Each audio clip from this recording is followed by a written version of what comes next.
Superbouts. Well, by May of 1976, when Ali was ready to take on the Commonwealth champion, Richard Dunn, he was 34 years of age, and some thought perhaps a shop-worn champion. Well, Ali had won his title back and defended it 6 times leading into this fight with Dunn. But as we take a look at some of those defenses, you can see why people thought maybe Ali was starting to lose his edge.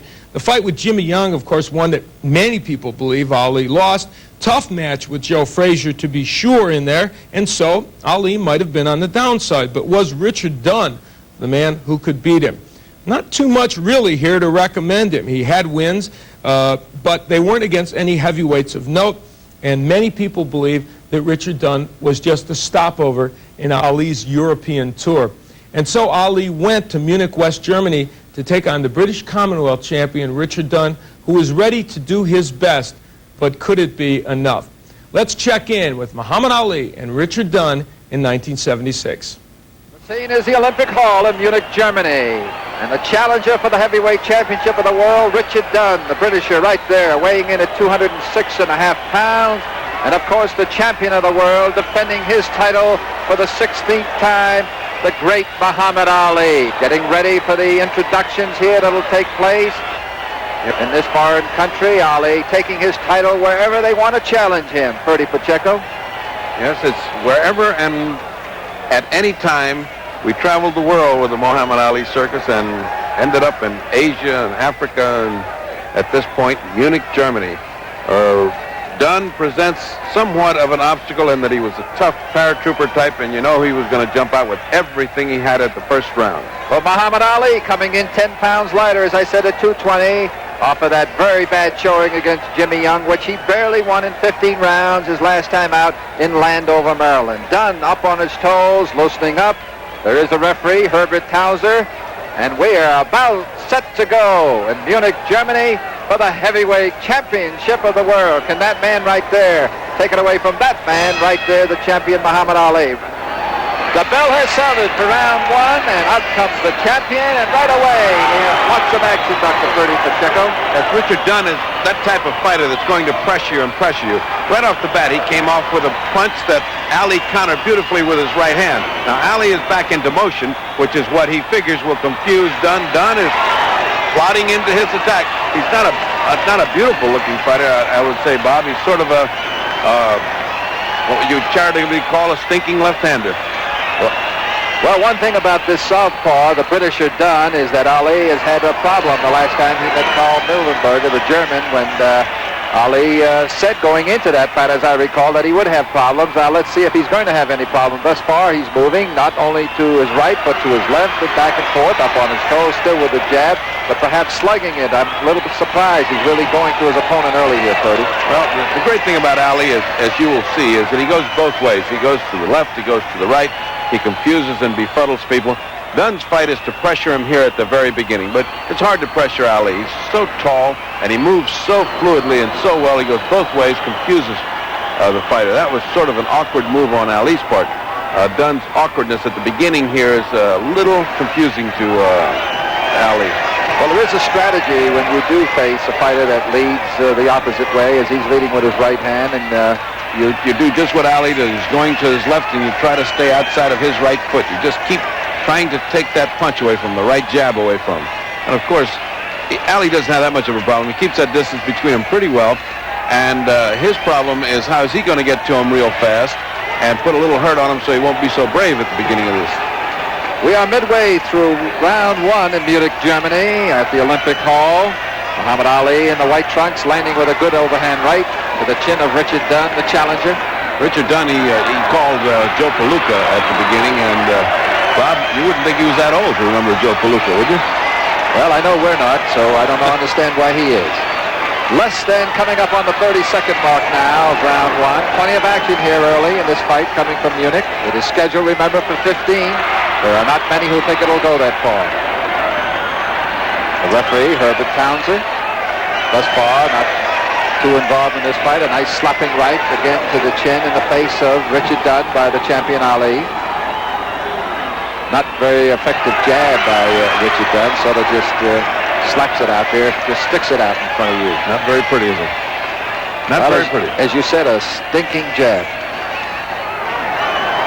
13 seconds remaining in round one. Now less than 10. And I'd say for the most part, Ferdy, this has been a good round for the defending champion, Muhammad Ali.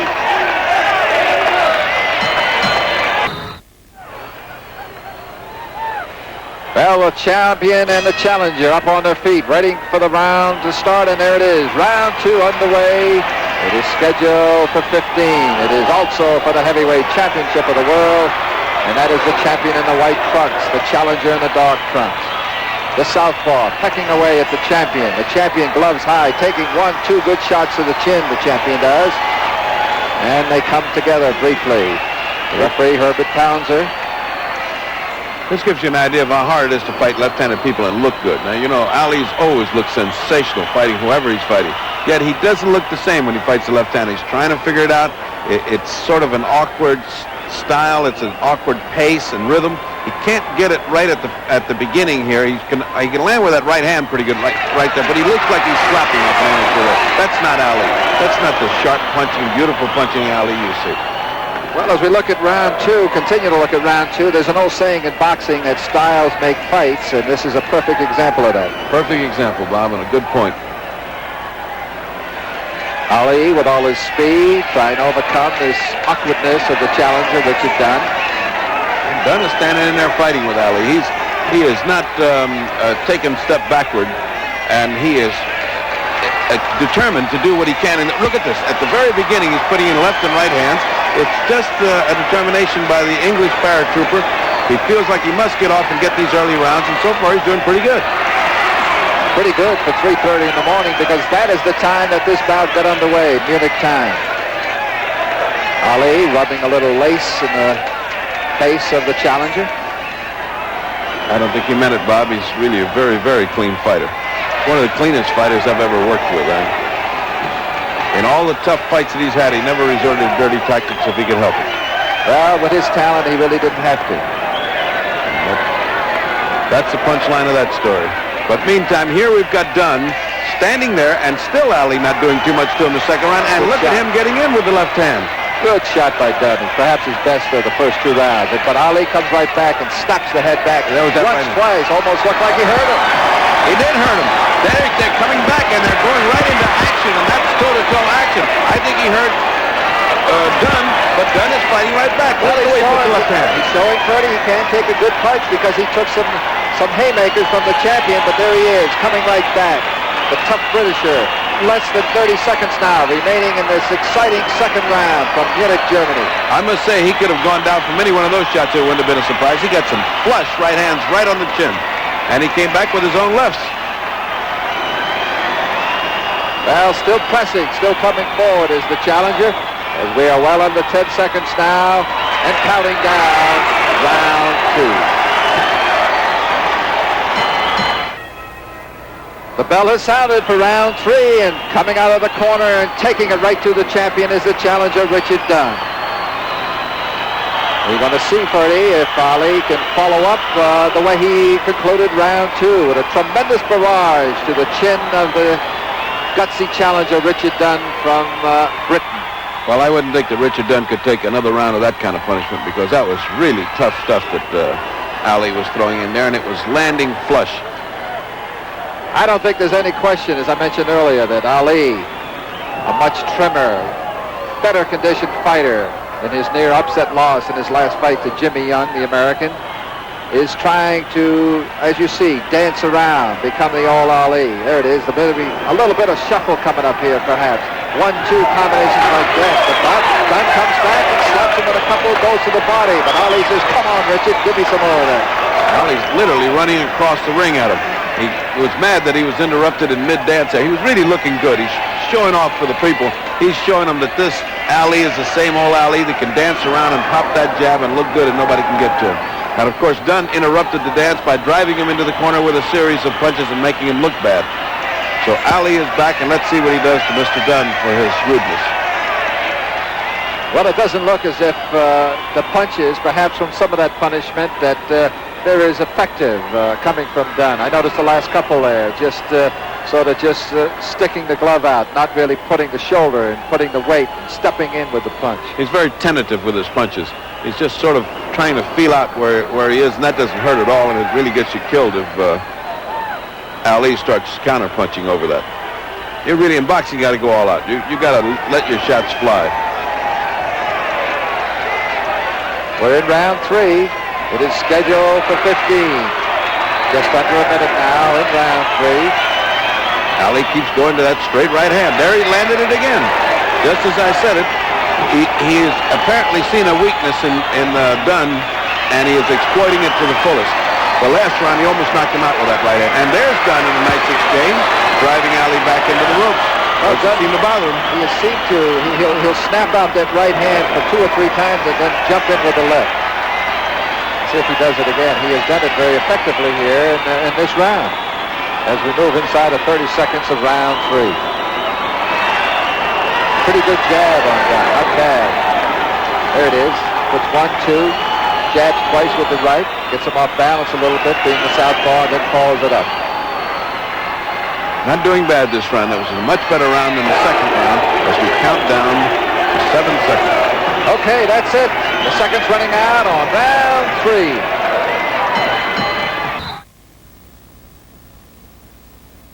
And the bell for round 4, and out they come again.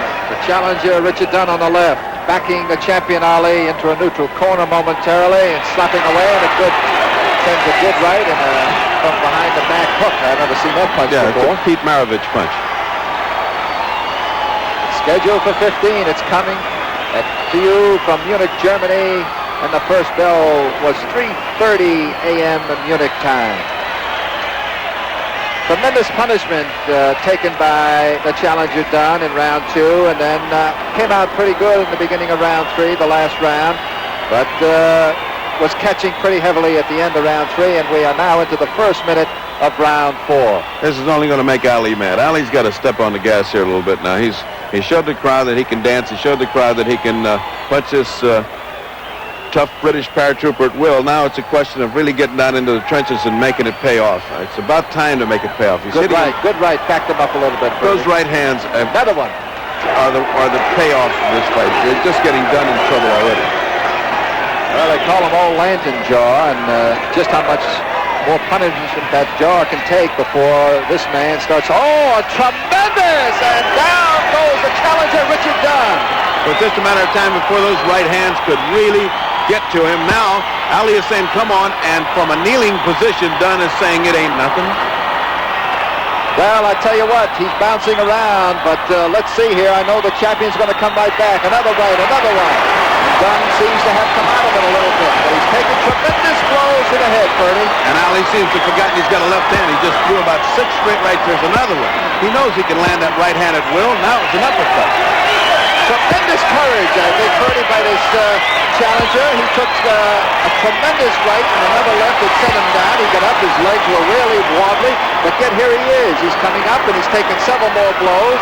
Tremendous recuperative powers by this challenger. It's like a man charging madly into a thrashing machine. He just keeps running right into all those punches. You wonder what held him up, because he's not doing much. Oh, look at that right hand. Look at that.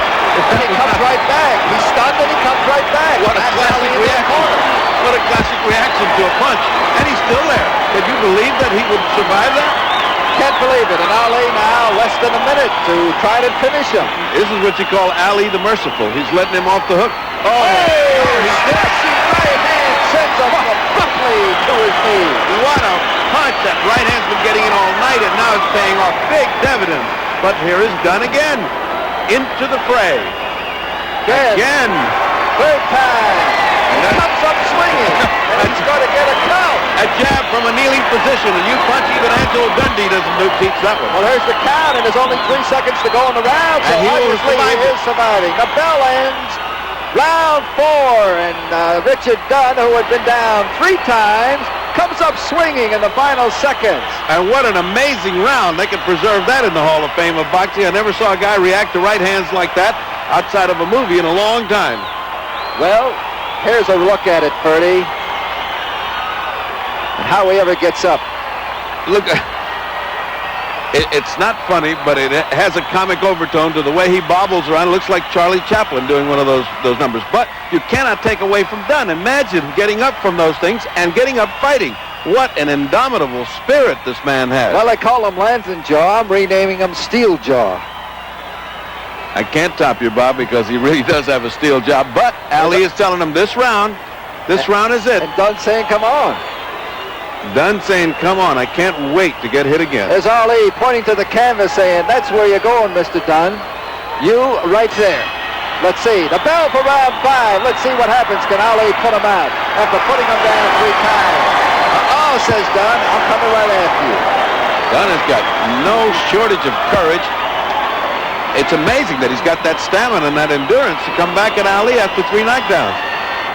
Here comes Ali just looking for that right hand. There it is. Well, it's scheduled for 15, but the way it went in round 4 with 3 knockdowns of the challenger, Richard Dunn, it hardly seems it's going to go more than another minute or 2.